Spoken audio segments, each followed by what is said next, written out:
السلام علیکم پیارے دوستو، بسم اللہ الرحمن الرحیم۔ سچے اور دلچسپ واقعات سننے کے لیے ہمارے چینل کو سبسکرائب کریں۔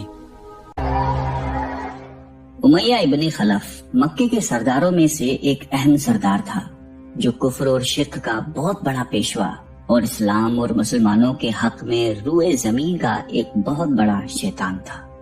ایک دن اس کو پتا چلا کہ اس کے کسی غلام نے بتوں کو پوجنے سے انکار کر کے کسی اور کو معبود بنا رکھا ہے۔ اس نے غلام کو فوراً بلا کر یہ پوچھا کہ میں نے سنا ہے کہ تم نے کوئی اور معبود بنا لیا ہے، سچ سچ بتاؤ کہ تم کس کی عبادت کرتے ہو؟ غلام نے کہا کہ محمد صلی اللہ علیہ وآلہ وسلم کی خدا کی۔ امیہ غصے سے لال پیلا ہو گیا اور کہنے لگا کہ محمد کی خدا کی پرستش کرنے کا یہ مطلب ہوا کہ تم ہمارے مقدس بتوں کے دشمن بن گئے ہو۔ سیدھی طرح راہ پہ آ جاؤ ورنہ ذلت کے ساتھ مارے جاؤ گے۔ میں یہ ہرگز برداشت نہیں کر سکتا ہوں کہ تم بتوں کی پوجا کرنے والے کے غلام رہ کر محمد کے خدا کی پرستش کرو۔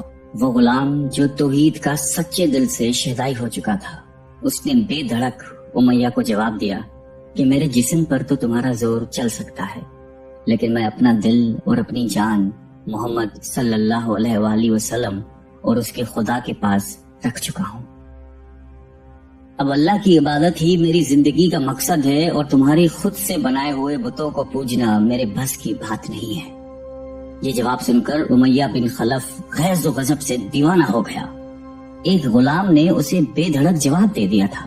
اس نے کڑک کر کہا کہ اچھا تو پھر اپنی بے دینی کا مزہ چکھ، دیکھوں گا میں کہ محمد اور اس کا خدا تجھے کیسے بچاتے ہیں۔ امیہ کے تشدد شروع ہو گئے۔ مکہ کی زمین گرمی کے سبب بڑی مشہور تھی۔ امیہ اپنے غلام کو دوپہر کی تپتی دھوپ میں زمین پر لٹا کر سینے پر بھاری پتھر رکھ دیتا تھا کہ وہ کروٹ نہ لے سکے۔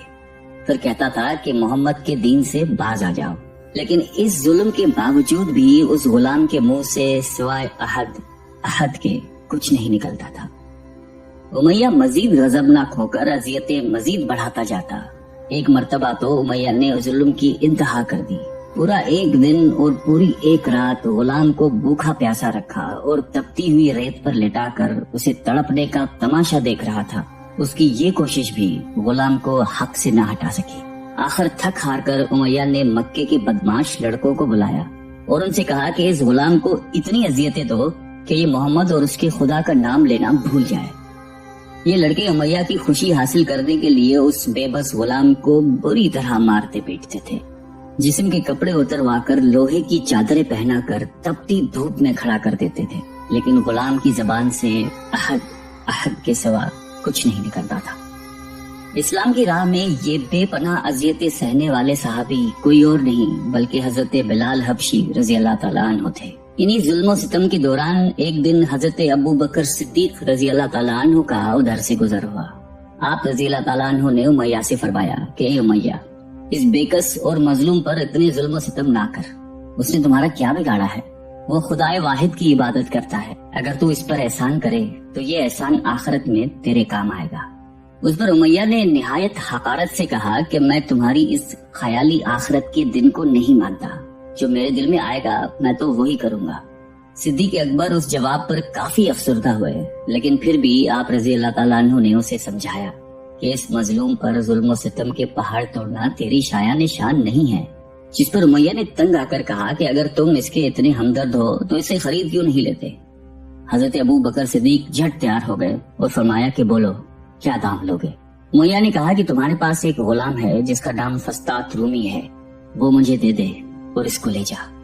حضرت ابو بکر صدیق رضی اللہ تعالیٰ عنہ فوراً ہی راضی ہو گئے، جبکہ امیہ کا خیال تھا کہ فستاس ایک نہایتی کارآمد غلام ہے جس کی قیمت زیادہ ہے اور حضرت ابو بکر صدیق رضی اللہ تعالیٰ عنہ اسے دینے سے انکار کر دیں گے، مگر آپ فوراً راضی ہو گئے۔ تو امیہ کو سخت مایوسی ہوئی اور اس نے ساتھ ہی 40 اوقیہ چاندی کی فرمائش کی۔ اسے بھی حضرت ابو بکر صدیق رضی اللہ تعالیٰ عنہ نے بخوشی ادا کر دیا۔ حضرت بلال رضی اللہ تعالیٰ عنہ کو ساتھ لے کر دربار رسالت میں حاضر ہوئے اور سارا ماجرا کہہ سنایا۔ آپ صلی اللہ علیہ وسلم نہایتی خوش ہوئے اور فرمایا کہ ابو بکر اس کار خیر میں مجھے بھی شریک کر لو۔ صدیق اکبر رضی اللہ تعالیٰ عنہ نے فرمایا کہ یا رسول اللہ، میں اسے خدا کی راہ میں آزاد کر چکا ہوں، یہ سن کر زبان رسالت سے صدیق اکبر رضی اللہ تعالیٰ عنہ کے لیے کلمہ رحمت جاری ہو گئے۔ حضرت بلال رضی اللہ تعالیٰ عنہ نے اس غلامی میں 28 سال گزار دیے، لیکن آپ چونکہ نہایتی نیک اور پاکیزہ طبیعت کے تھے، لہذا جب آن حضرت صلی اللہ علیہ وآلہ وسلم نے دعوت توحید دی تو آپ نے فوراً اسے قبول کر لیا، اور یوں آپ سابقون الاولون کے مقدس جماعت میں شامل ہو گئے۔ رہائی پانے کے بعد حضرت بلال ہمیشہ آپ صلی اللہ علیہ وآلہ وسلم کی خدمت میں حاضر رہتے تھے اور دل و جان سے نبی پاک صلی اللہ علیہ وآلہ وسلم کی خدمت بجا لاتے۔ آپ صلی اللہ علیہ وسلم حضرت بلال کو کسی بھی چیز کا حکم دیتے تو آپ اپنی جان بھی لڑا دیتے۔ غزوہ بدر سے لے کر غزوہ تبوک تک تمام غزوات میں شامل رہے، لیکن حضرت بلال کی اسلام کے لیے سب سے بڑی خدمت اور ان کے لیے سب سے بڑی سعادت اسلام کا سب سے پہلا مؤذن ہونا ہے۔ ہجرت کے بعد جب مسجد نبوی صلی اللہ علیہ وآلہ وسلم تعمیر ہوئی تو آپ صلی اللہ علیہ وسلم نے آپ کو اذان دینے کا ذمہ سونپا۔ آپ کی آواز نہایتی دل نشیں تھی اور اس میں ایک ایسی تاثیر تھی کہ اذان کی آواز سن کر لوگ سب کام چھوڑ چھاڑ کر مسجد کی طرف دوڑتے۔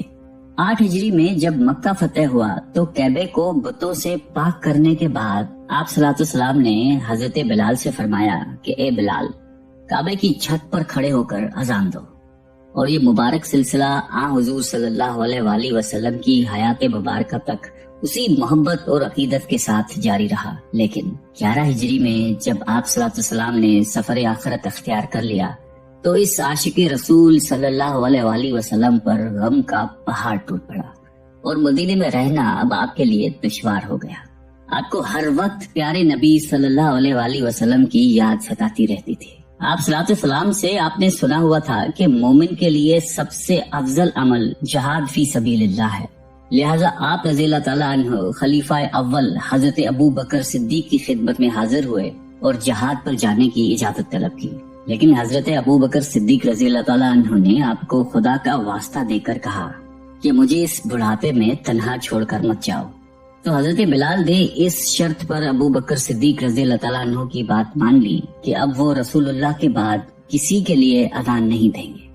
حضرت ابو بکر صدیق رضی اللہ تعالیٰ عنہ نے ان کی یہ بات مان لی، لیکن آپ کے دور خلافت کے بعد خلیفہ دوم حضرت فاروق اعظم رضی اللہ تعالیٰ عنہ کے دور میں بھی جب بیت المقدس کی تسخیر کے لیے شام جانا پڑا تو وہاں عیسائیوں سے صلح نامہ طے پانے کے بعد حضرت عمر فاروق رضی اللہ تعالیٰ عنہ نے ایک خطبہ دیا اور حضرت بلال سے درخواست کی کہ آج جبکہ قبلہ اول پر توحید کا پرچم لہرا دیا ہے تو اس باعظمت موقع پر اگر آپ اذان دیں تو ہم آپ کے مشکور رہیں گے۔